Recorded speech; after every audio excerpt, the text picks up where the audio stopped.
Bonjour tout le monde et bienvenue à cette capsule pour les proportions. Maintenant, on va compléter la dernière capsule sur les rapports avec la matière sur les taux. Pour les taux, on peut vraiment faire un parallèle avec la capsule qu'on a vue précédemment qui était sur les rapports.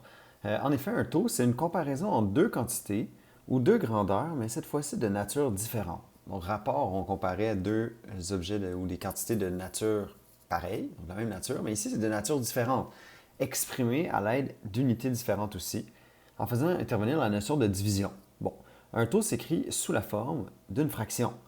Encore ici, dans le taux, on peut voir la division comme un pour, mais les taux, c'est par exemple la vitesse. Hein, quand je vous parle de kilomètres par heure, ça c'est un taux. Je compare une distance que je fais dans un temps, ou je peux aussi, quand je fais, mettons, l'épicerie, combien de pommes, mettons, par dollar.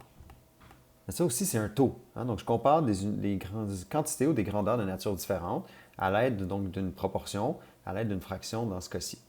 De plus, étant donné qu'on compare des quantités ou des grandeurs de nature différentes, on va toujours écrire les unités de mesure quand on donne notre réponse. Parce que sinon, on aurait de la misère à bien comprendre. Puis aussi, parce que si je reprends l'exemple de vitesse, bien, soit je peux parler d'heures par kilomètre ou de kilomètres par heure. Donc, c'est bien important de le préciser.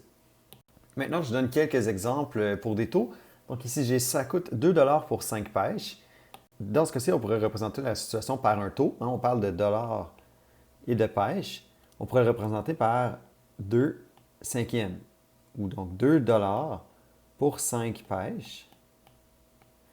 Ou 2 pour 5 pêches de façon horizontale. Hein, vous avez le choix entre les deux. Nous, on va plus utiliser la forme ici. Quand vient le temps de parler des taux aussi, vous allez voir, on va souvent ramener ça à des taux, ce qu'on appelle des taux unitaires. Okay, donc, quand on va réduire nos fractions au maximum, si on trouve des entiers, on trouve un taux unitaire, puis ça vient vraiment bien décrire notre problème. C'est plus facile aussi de les comparer des situations ensemble. Donc ici, j'ai 40 pour 2 heures. C'est rare qu'on va se poser la question combien d'argent que je fais en 2 heures. Je vais plutôt me poser la question combien d'argent je fais en 1 heure. Ici, je vais simplifier ma fraction. J'obtiens donc 20 pour 1 heure, que je pourrais écrire tout simplement 20 par heure. Ici, donc quand mon dénominateur c'est 1, je n'ai plus besoin de l'écrire, je fais 20 par heure. Pour le dernier exemple, ici, je pourrais tout simplement le réécrire 3,99 pour 12 pommes. Je pourrais l'écrire de façon horizontale, donc 3,99 pour 12 pommes.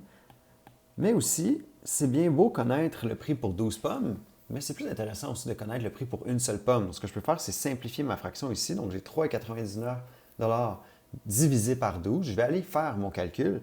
Je vais donc trouver maintenant ici que c'est 0,33 pour une pomme. Puis là, ça devient intéressant. Maintenant, on peut comparer. Bon, si j'ai une épicerie qui est 33 sous par pomme, il y en a une autre qui c'est 35 sous par pomme, on peut les comparer plus facilement que si on avait les prix de la douzaine pour la première épicerie, puis par exemple le prix pour 6 pommes dans une autre épicerie. Donc, ça devient plus facile. Donc, là, ce qui est le taux unitaire, ce qu'on vient de calculer ici, on va l'utiliser énormément en mathématiques. Bon, j'en ai déjà parlé un petit peu dans les diapositives précédentes, mais on a ce qu'on appelle des taux unitaires. Même principe que rapport unitaire. Un taux unitaire, c'est lorsque mon dénominateur est 1.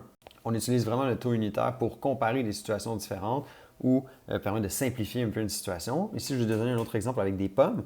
Donc, ça coûte 3 pour 6 pommes. Je peux écrire le taux comme 3 pour 6 pommes ou trouver le prix pour une seule pomme, 0,50. Ça veut dire que à chaque fois que j'achète une pomme, donc qu'à chaque pomme, j'ajoute 50 sous à ma facture ou 0,50 à ma facture. Si on avait seulement connu le prix pour 6 pommes, ça aurait été difficile de dire, OK, mais si j'en achète une pomme, ça me coûte combien?